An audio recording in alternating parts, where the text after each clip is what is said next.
দর্শক সামনে দেখতে পাচ্ছেন যে হেফাজত ইসলাম বাংলাদেশের হাটহাজারী শাখার বৃহত্তর একটি আন্দোলনের ডাক দিয়েছে। এই যে ইন্ডিয়াতে যে মহানবী হজরত মোহাম্মদ সাল্লাল্লাহু আলাইহি ওয়াসাল্লামকে নিয়ে যে কটূক্তি করা হয়েছে সেটার প্রতিবাদে দেখতে পাচ্ছেন কত বড় একটি মিছিল।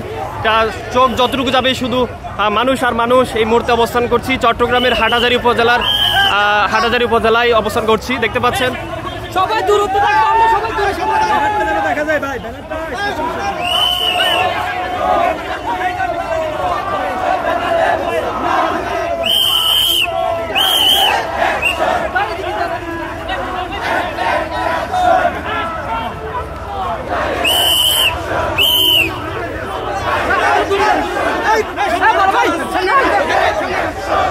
দূরে যান